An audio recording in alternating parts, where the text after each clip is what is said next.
আসসালামু আলাইকুম গাইস। তো এই যে আমার পাশে ফটোগুলো দেখতে পাচ্ছেন, সেগুলো আর কেউ না, এরা সব মাস্টার মশাই। দুদিন আগে যারা ছিল রাজা, তারা আজকে দেখুন কেমন রাস্তার মধ্যে শুয়ে কী করছে দেখুন।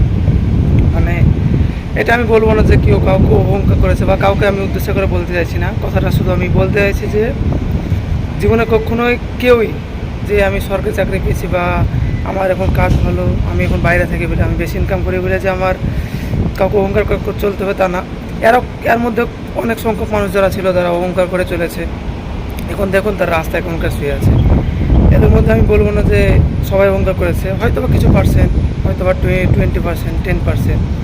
দেখেন আল্লাহ কোথায় কোথায় নামিয়ে দিতে পারে। মানে যারা দুদিন আগে ছিল মানে রাজার জীবন যেমন, এখন তারা দেখুন কোথায় এখন রাস্তায় শুয়ে আছে, কোন জায়গায় কী করছে, খাওয়া দাওয়া নেই, কিছু নেই, দেখতে পাচ্ছেন। তো জীবনে যত বড় হোক না কেন অহংকার জীবনে করবেন না, অহংকারের পতন আপনার হবেই, যে করেই হোক। এর মধ্যে আমি বলছি না সবার মধ্যে জড়িত যে মানে যারা অহংকার করেছে, তার মধ্যে কিছু সংখ্যা আছে যারা অহংকার করেছে। আপনারা তো সবাই জানেন সরকারি চাকরি পাক বা বড় পোস্টের চাকরি পাক তাদের অহংকার কেমন হয়, সেটা সবাই জানেন, এটা বলার মতো কিছুই নেই। তো ব্যাপারটা হচ্ছে আল্লাহ কাকে কোথা থেকে কোথায় না হবে, নিচ থেকে উপরে তুলবে, এর সাথে আল্লাহর ভাবনা। এখানে করে কারোর অহংকার চলবে না। যারা দুদিন আগে বড় লোক তারা আজকে দেখুন মাটিতে শুয়ে আছে কেমন করে।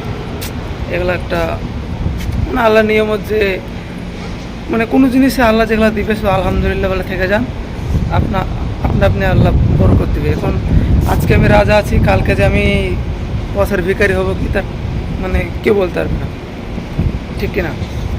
তো জীবনে যত বড় হন না কেন অহংকার করবেন না। অহংকার করলে আপনার অহংকার পতন হবেই হবে, এটা আগে থেকে চলে আসছে আর হবেই।